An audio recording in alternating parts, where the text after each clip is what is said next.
تصور کریں گرمیوں کی ایک رات ہے،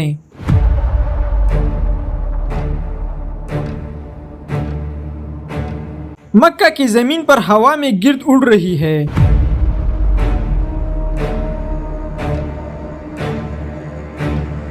کہیں دور سے اونٹوں کی آواز آ رہی ہے۔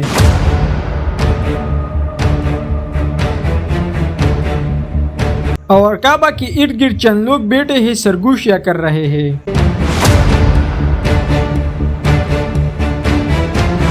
لیکن ان کی یہ باتیں معمولی نہیں ہے، یہ وہ لوگ ہیں جو تاریخ بدلنے جا رہے ہیں، اور ان کے درمیان ایک ایسا شخص بیٹھا ہے جسے بعد میں دنیا اسلام کا پہلا خفیہ ایجنٹ کہے گی۔ وہ خاموش ہے لیکن اس کی آنکھوں میں ایک راز ہے۔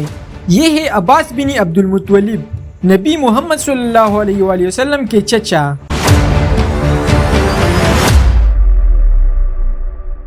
دنیا جاسوسوں کی بہت سی کہانیاں جانتی ہے، لیکن اسلام کی تاریخ میں ایک ایسا جاسوس تھا جس نے کسی ملک یا بادشاہ کے لیے نہیں بلکہ اللہ کے نبی صلی اللہ علیہ وآلہ وسلم کے لیے اپنی جان خطرے میں ڈالی۔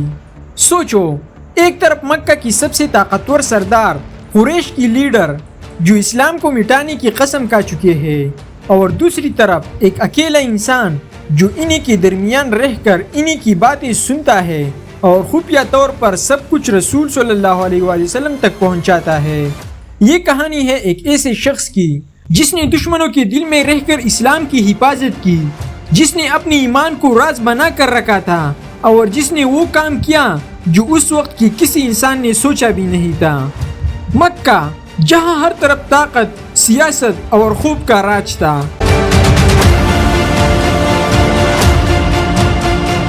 نبی محمد صلی اللہ علیہ وآلہ وسلم نے جب لا الہ الا اللہ کا اعلان کیا تو پورا شہر ان کے خلاف ہو گیا۔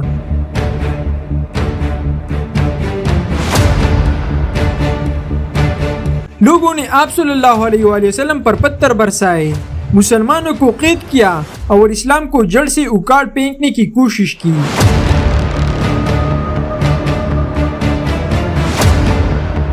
لیکن ان ظالموں کے درمیان ایک خاموش چہرہ تھا جو سب کچھ دیکھ رہا تھا۔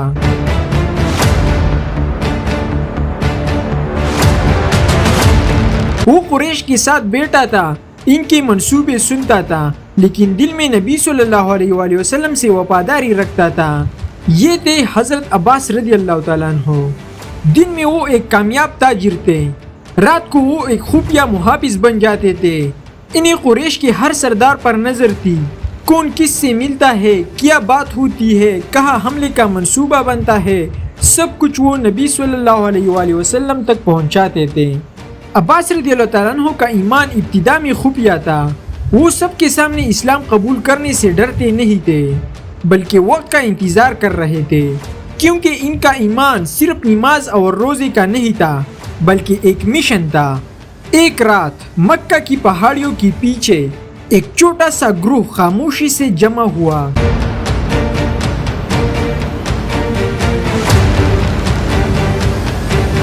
یہ وہ لوگ تھے جو مدینہ سے آئے تھے۔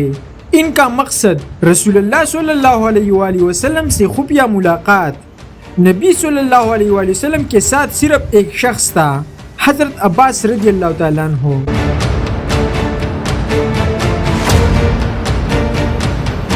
عباس رضی اللہ تعالیٰ عنہ نے سب کو خاموش کرایا اور کہا، محمد صلی اللہ علیہ وآلہ وسلم ہمارے خاندان کے ہیں، ہم ان کی حفاظت کرتے آئے ہیں۔ اگر تم ان کو اپنے ساتھ لے جاؤ گے تو عرب تمہارے خلاف کھڑا ہو جائے گا۔ اگر تم ان کا بوجھ اٹھا سکتے ہو تو ٹھیک، ورنہ یہی سے لوٹ جاؤ۔ یہ الفاظ صرف ایک مشورہ نہیں تھے، یہ ایک انتباہ اور ایک وعدہ تھے۔ ایک وعدہ کہ مکہ میں رہ کر ان کی حفاظت جاری رکھوں گا۔ اور پھر وہ دن آیا جب نبی صلی اللہ علیہ وآلہ وسلم نے مکہ چھوڑ کر مدینہ کی طرف ہجرت کی۔ سب مسلمان جا چکے تھے لیکن عباس رضی اللہ تعالیٰ عنہ رک گئے۔ سب نے کہا، عباس تم کیوں نہیں جا رہے؟ انہوں نے صرف اتنا کہا، ہر فوج کو ایک آدمی دشمن کے اندر چاہیے ہوتا ہے۔ یہ جملہ بعد میں اسلام کی تاریخ کا حصہ بن گیا، کیونکہ اس کے بعد عباس رضی اللہ تعالیٰ عنہ نے جو کیا وہ آج بھی انٹیلیجنس ہسٹری کے سب سے حیران کن مثال ہے۔ مدینہ میں نبی صلی اللہ علیہ وآلہ وسلم اسلام کی بنیادی مضبوط کر رہے تھے، اور مکہ میں حضرت عباس رضی اللہ تعالیٰ عنہ دشمن کے بیچ رہ کر ہر خفیہ خبر، ہر سازش رسول اللہ صلی اللہ علیہ وآلہ وسلم تک پہنچا رہے تھے۔ لیکن پھر ایک دن ایک جنگ میں سب بدل گیا، اور وہ راز جو برسوں سے چھپا ہوا تھا دنیا کے سامنے آ گیا جب نبی کریم صلی اللہ علیہ وآلہ وسلم مدینہ پہنچے تو وہاں مسلمانوں کی ایک چھوٹی مگر مضبوط جماعت بن چکی تھی، اسلامی ریاست کی بنیاد رکھی جا چکی تھی، اور مکہ والے مسلمانوں کو بڑھتے ہوئے اثر سے خوفزدہ ہو گئے تھے۔ دوسری طرف مکہ میں حضرت عباس رضی اللہ تعالیٰ عنہ ابھی تک موجود تھے۔ وہ بظاہر قریش کے ساتھ تھے، لیکن دل سے اسلام کے سچے پیروکار تھے۔ وہ مکہ کے حالات، قریش کے منصوبے اور ان کے چالوں کی خبریں خفیہ طریقے سے رسول اللہ صلی اللہ علیہ وآلہ وسلم تک پہنچاتے تھے۔ ان کی وجہ سے نبی صلی اللہ علیہ وآلہ وسلم کو اکثر دشمن کے منصوبوں کا پہلے سے علم ہو جاتا تھا۔ یہ وہی زمانہ تھا جب اسلام کی پہلی بڑی جنگ ہونے والی تھی، جنگ بدر۔ سن 2 ہجری میں قریش کا ایک بڑا تجارتی قافلہ شام سے واپس آ رہا تھا۔ یہ قافلہ ابو سفیان کی نگرانی میں تھا، اور اس میں مکہ کے تقریباً ہر سردار کا سرمایہ لگا ہوا تھا۔ نبی صلی اللہ علیہ وآلہ وسلم کو اطلاع ملی کہ یہ قافلہ قریب ہے، تو آپ صلی اللہ علیہ وآلہ وسلم نے صحابہ کو تیار رہنے کا حکم دیا۔ منصوبہ یہ تھا کہ قافلے کو روک تھام کر قریش پر دباؤ ڈالا جائے تاکہ مسلمانوں پر ظلم بند ہو، لیکن ابو سفیان کو پہلے ہی اس کی خبر مل گئی۔ یہ اطلاع کس نے دی؟ قریش کو تو یہی لگا کہ یہ مکہ سے ملی، مگر حقیقت اس کے برعکس تھی۔ یہ ساری نقل و حرکت حضرت عباس رضی اللہ تعالیٰ عنہ کی نظر میں تھی، اور وہ خفیہ طور پر ساری معلومات مدینہ تک پہنچا چکے تھے۔ قریش نے فوراً اپنی بڑی فوج تیار کی، تقریباً 1000 سپاہی اور 300 اونٹ، 100 گھوڑے اور بہترین ہتھیار۔ نبی صلی اللہ علیہ وآلہ وسلم کے پاس صرف 313 مسلمان تھے، لیکن ایمان کی طاقت تھی۔ جب دونوں لشکر بدر کے میدان میں آمنے سامنے ہوئے تو ایک عجیب واقعہ ہوا۔ نبی صلی اللہ علیہ وآلہ وسلم نے اپنے صحابہ کو جمع کیا اور فرمایا، دیکھو میرے قبیلے بنو ہاشم کے لوگوں پر کوئی ہاتھ نہ اٹھائے۔ یہ بات سن کر صحابہ حیران رہ گئے۔ کچھ نے کہا، یا رسول اللہ صلی اللہ علیہ وآلہ وسلم، کیا ہم اپنے دشمنوں سے لڑیں گے مگر اپنے قبیلے والوں کو چھوڑ دیں گے؟ لیکن نبی صلی اللہ علیہ وآلہ وسلم نے فرمایا، وہ تمہارے دشمن نہیں بلکہ میرے خاص لوگ ہیں۔ کوئی نہیں جانتا تھا کہ رسول اللہ صلی اللہ علیہ وآلہ وسلم کا مطلب کیا ہے۔ یہ راز صرف نبی صلی اللہ علیہ وآلہ وسلم اور اللہ کے درمیان تھا۔ جب جنگ ختم ہوئی تو اللہ نے مسلمانوں کو پتہ عطا کی۔ قریش کے 70 لوگ مارے گئے اور 70 قیدی بنا لیے گئے۔ ان قیدیوں میں حضرت عباس رضی اللہ تعالیٰ عنہ بھی شامل تھے۔ وہ بنو ہاشم کے سرداروں کے ساتھ مکہ کی طرف سے آئے تھے تاکہ کسی کو شک نہ ہو کہ وہ نبی صلی اللہ علیہ وآلہ وسلم کے ساتھی ہے۔ جب ان کو مسلمانوں نے قید کیا تو نبی صلی اللہ علیہ وآلہ وسلم کے خیمے میں لایا گیا۔ آپ صلی اللہ علیہ وآلہ وسلم نے ان سے فرمایا، عباس اپنے لیے فدیہ دو تاکہ تم آزاد ہو جاؤ۔ حضرت عباس رضی اللہ تعالیٰ عنہ نے کہا، یا رسول اللہ، میں تو پہلے ہی مسلمان ہوں، میں فدیہ کیوں دوں؟ صحابہ حیران رہ گئے۔ اب نبی صلی اللہ علیہ وآلہ وسلم نے ان کی آنکھوں میں دیکھا اور فرمایا، اللہ بہتر جانتا ہے تمہارے دلوں کا حال، لیکن فی الحال ظاہر کے مطابق فیصلہ ہوگا۔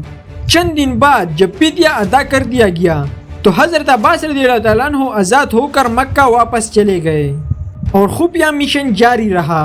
جنگ بدر کے بعد حضرت عباس رضی اللہ تعالیٰ عنہ نے پہلے سے بھی زیادہ احتیاط سے کام لینا شروع کیا۔ اب وہ مکہ میں رہ کر قریش کے تمام منصوبوں پر نظر رکھے تھے اور ہر اہم خبر مدینہ پہنچاتے۔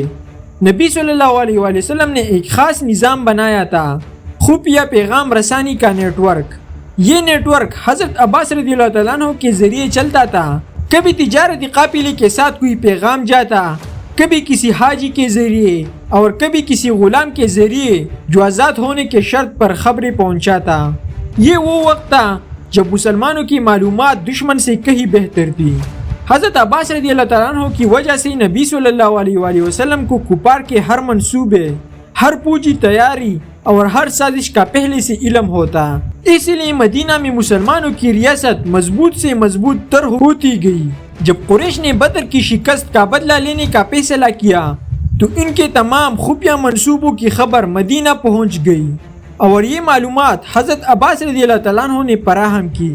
نبی صلی اللہ علیہ وآلہ وسلم نے ان اطلاعات کی بنیاد پر مدینہ کے دفاعی انتظامات مکمل کیے اور اسی طرح ایک بار پھر مسلمانوں کو دشمن کی چالوں پر برتری حاصل رہی۔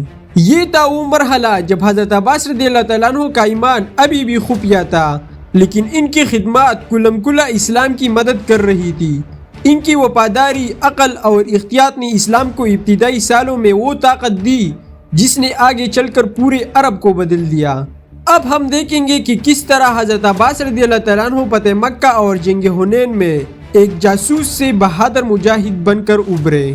مدینہ میں وقت گزر رہا تھا، اسلام تیزی سے پھیل رہا تھا اور مکہ والے اب بھی اپنی ضد پر قائم تھے، لیکن اندر ہی اندر وہ خوفزدہ ہو چکے تھے۔ حضرت عباس رضی اللہ تعالیٰ عنہ نے اب بھی مکہ میں موجود تھے، ان کا کام ابھی ختم نہیں ہوا تھا، وہ اب صرف ایک خفیہ ایجنٹ نہیں رہے تھے بلکہ رسول اکرم صلی اللہ علیہ وآلہ وسلم کے ایک مکمل انٹیلیجنس نیٹ ورک بن چکے تھے۔ وہ قریش کے سرداروں کی مجالس میں بیٹھتے، ان کی باتیں سنتے اور رات کی تاریکی میں مسلمانوں تک خبر پہنچاتے۔ یہی وہ خبر تھی جن کی بنیاد پر نبی صلی اللہ علیہ وآلہ وسلم نے مدینہ میں دفاعی فیصلے کیے۔ ایک دن مکہ کے راستوں میں خبر پھیلی، محمد صلی اللہ علیہ وآلہ وسلم اپنے ساتھیوں کے ساتھ عمرہ کرنے آ رہے ہیں۔ قریش گھبرا گئے، انہوں نے فیصلہ کیا کہ مسلمانوں کو مکہ میں داخل نہیں ہونے دیا جائے گا۔ آخر کار ایک معاہدہ ہوا، صلح حدیبیہ۔ یہ معاہدہ بظاہر مسلمانوں کے خلاف تھا، لیکن در حقیقت یہی وہ لمحہ تھا جس نے اسلام کو زبردست طاقت دی۔ حضرت عباس رضی اللہ تعالیٰ عنہ نے بھی اس معاہدے کے بعد قریش کے رد عمل کو قریب سے دیکھا۔ انہیں احساس ہو گیا کہ اب مکہ کی طاقت کمزور پڑ چکی ہے۔ وہ وقت قریب ہے جب اسلام پورے عرب پر چھا جائے گا۔ 2 سال بعد قریش نے خود اس معاہدے کو توڑ دیا، انہوں نے مسلمانوں کے حلیف قبیلے پر حملہ کیا۔ یہی وہ لمحہ تھا جس نے نبی صلی اللہ علیہ وآلہ وسلم کو مکہ کی طرف روانہ ہونے پر مجبور کر دیا۔ جب یہ خبر مکہ پہنچی تو حضرت عباس رضی اللہ تعالیٰ عنہ فوراً سمجھ گئے کہ اب آخری وقت آ گیا ہے۔ انہوں نے اپنے خاندان کو تیار کیا اور مدینہ کی طرف نکل پڑے۔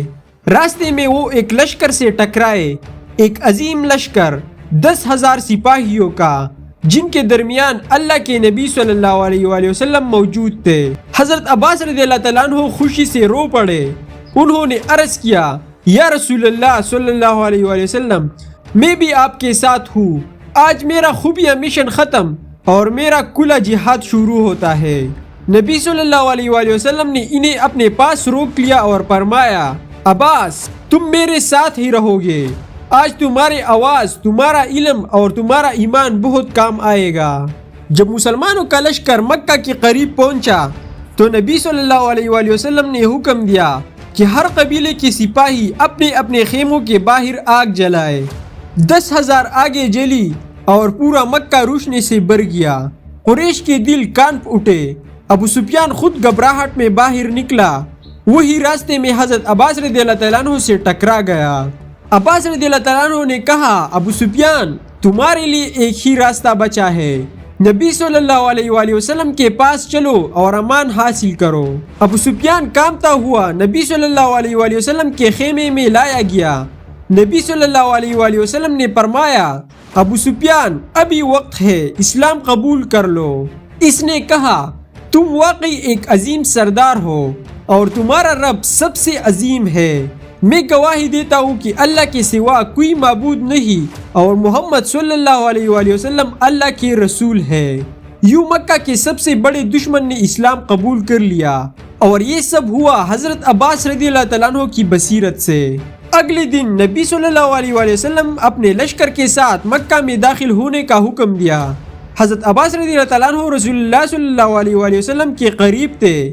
آپ صلی اللہ علیہ وآلہ وسلم کے گھوڑے کے لگام تھامے ہوئے مکہ کے دروازوں سے اللہ اکبر کی صدائیں بلند ہوئی، لوگ گھروں سے نکل آئے، جنہوں نے ظلم کیا تھا وہ آج رحم مانگ رہے ہیں، اور نبی صلی اللہ علیہ وآلہ وسلم نے فرمایا آج تم سب آزاد ہو۔ یہ وہ لمحہ تھا جس نے دنیا کی تاریخ بدل دی۔ اسلام کا دشمن شہر اب ایمان کا مرکز بن چکا تھا۔ فتح مکہ کے کچھ دن بعد ایک نئی جنگ نے مسلمانوں کو للکارا، جنگ حنین۔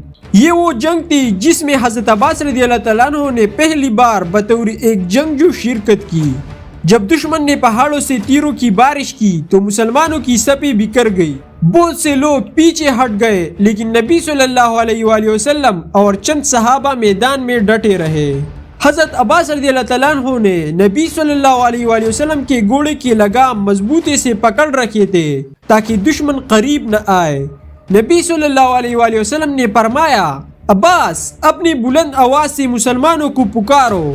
حضرت عباس رضی اللہ تعالیٰ عنہ کی آواز گونج اٹھی، اے انصار، اے مہاجرین، تمہارے نبی تمہیں پکار رہے ہیں۔ ان کی گرجدار آواز سن کر مسلمان واپس پلٹے، پھر ایک زبردست حملہ ہوا اور دشمن شکست کھا گیا۔ جنگ ختم ہوئی اور اس دن حضرت عباس رضی اللہ تعالیٰ عنہ کے دل میں ایک سکون اتر گیا۔ اب وہ صرف ایک خفیہ ایجنٹ نہیں بلکہ اسلام کے بہادر سپاہی بن چکے تھے۔ فتح مکہ اور جنگ حنین کے بعد نبی صلی اللہ علیہ وآلہ وسلم مدینہ واپس آئے۔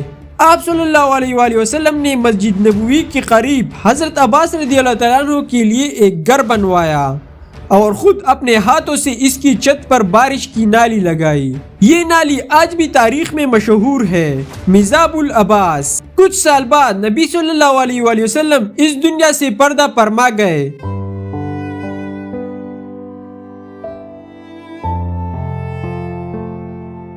اور حضرت عباس رضی اللہ تعالیٰ عنہ نے خلفائے راشدین کے دور میں اسلامی حکومت کی خدمت جاری رکھی۔ حضرت عباس رضی اللہ تعالیٰ عنہ نے لمبی عمر پائی۔ حضرت عمر رضی اللہ تعالیٰ عنہ اور حضرت عثمان رضی اللہ تعالیٰ عنہ کے زمانے میں وہ خلیفہ کے مشیر بنے رہے۔ لوگ ان کی عزت کرتے اور ان سے علم حاصل کرتے۔ پھر ایک دن وہ مدینہ میں پیارے نبی صلی اللہ علیہ وآلہ وسلم کے پڑوس میں دفن کر دیے گئے، جنت البقیع میں۔